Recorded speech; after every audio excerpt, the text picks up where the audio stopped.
Okay.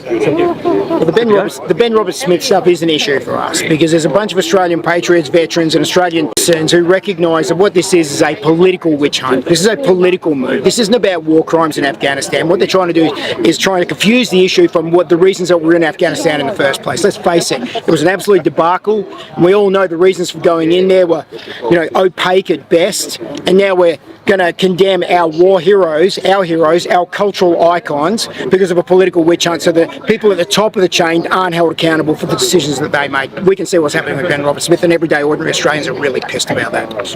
So I know this rally was organised a long time before Ben was charged, but I mean, is that one of the reasons you guys are here today? No, we're here to end mass immigration. We know that this government, this den of vipers behind us, is using immigration to fudge the economic numbers in this country. You've got record small business collapses right now. You've got low social cohesion. You've got a low trust society, and all of that is being perpetrated by a government here. And let's face it, it's the uniparty that put us in this position. There is no left and right in this. There's them and us. They put us in this position, and so now we've got a country that's collapsing from the inside out. Small business doesn't have a chance. Kids don't have a chance to buy houses here now. This place is stealing everything, and they want you to forget your past so they can rewrite the future, or rewrite the past to give you a different future. We're not up for that. And so what are you advocating here from, an immigration policy perspective? What do you want to see happen? Yeah, so I represent the Australian Lobby Group, which is a sponsor of the Australian Marches team, which puts these events on. This is our 4th event.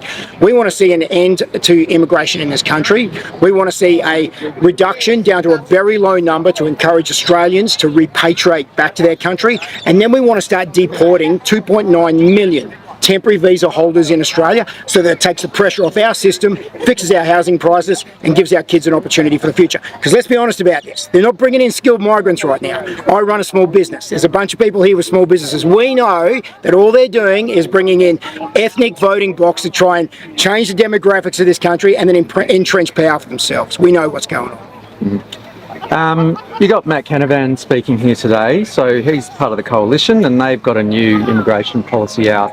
They want to enforce an Australian values statement. They want to make it harder to claim asylum.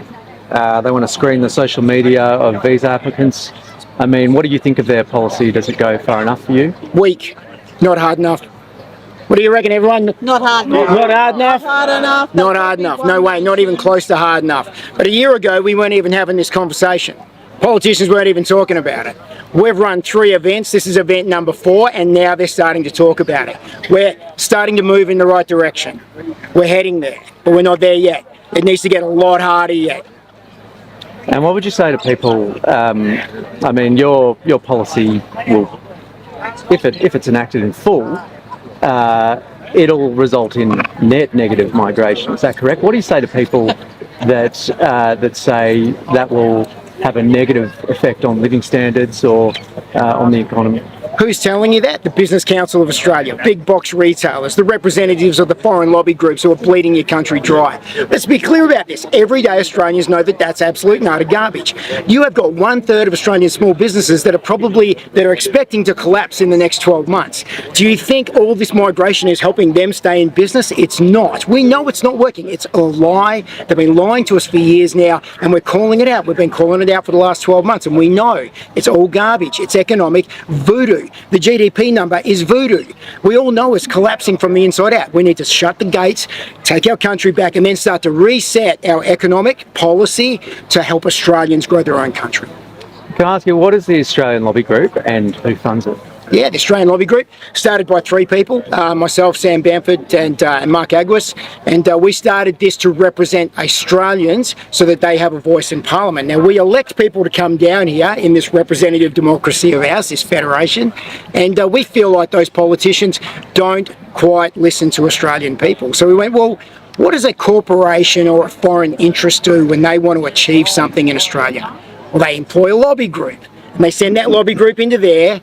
And those lobby groups run around feeding these politicians and telling them with all this data that this is the best way to go for Australia. So are the politicians listening to the lobby group, or are they listening to their constituents? Well, our theory is they're not listening to the constituents, because if they were, we wouldn't be in this mess. So we went, let's start a lobby group for the Australian people.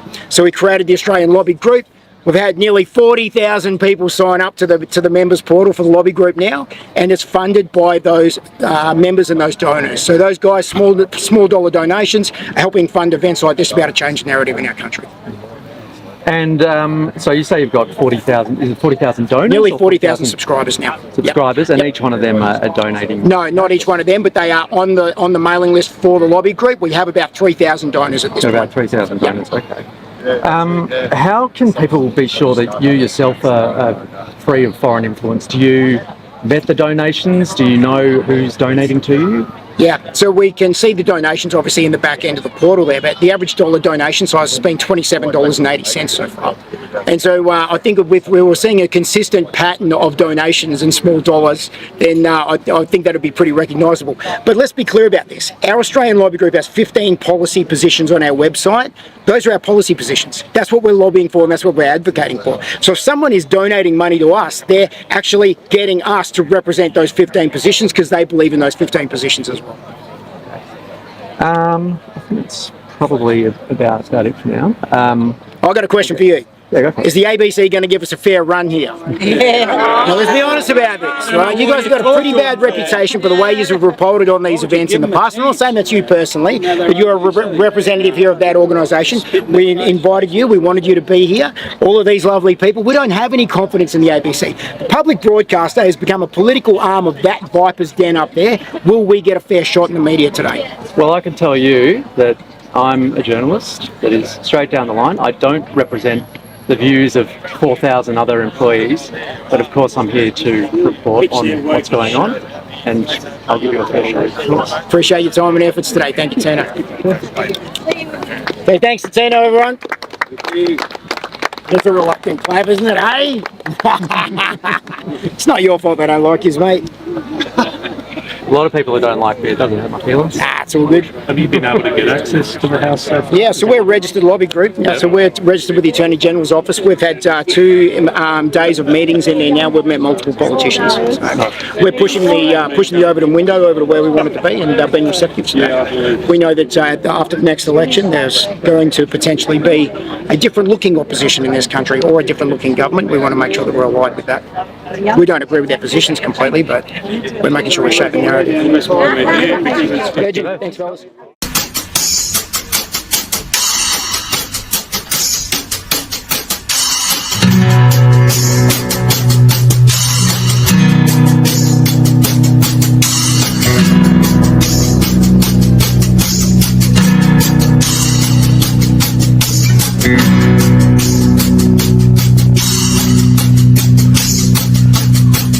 They lie, the men who tell us, for reasons of their own.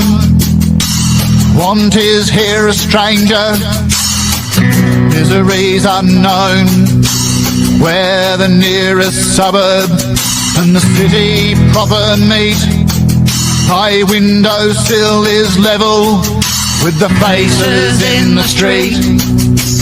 Drifting past to the beat of weary feet. I sorrow for the owners of the faces in the street, and cause I have to sorrow in a land so young and fair. See upon those faces the marks of wanton care, and I look in vain for traces of the fresh and fair and sweet, in the sallow sunken faces that are drifting through the street. Drifting on to the straight, restless feet. I sorrow for the owners of the faces in the street.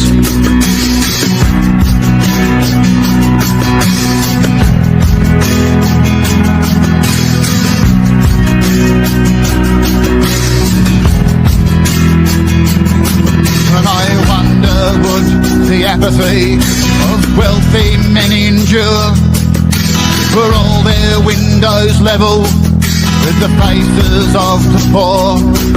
Our mammon's slaves, in these shall not your hearts in terror beat, when your God demands a reason for the sorrows of the street. the wrong things and the bad things, and the sad things that we meet in the filthy lane and alley, and the cruel and heartless street.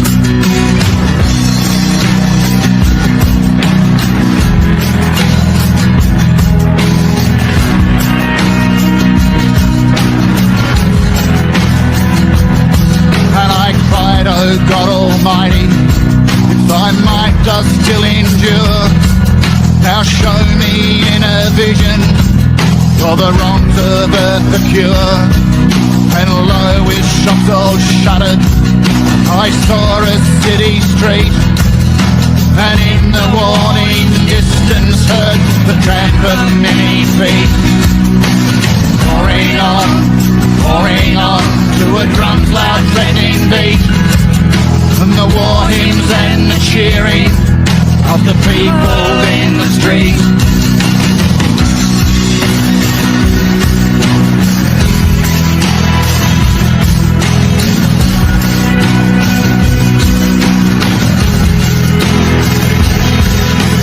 So it must be while the world goes rolling round its course, the warning pen shall write in vain, the warning voice grow hoarse, and kindle eyes all blazing bright, revolution's heat, and flashing swords reflecting rigid faces in the street.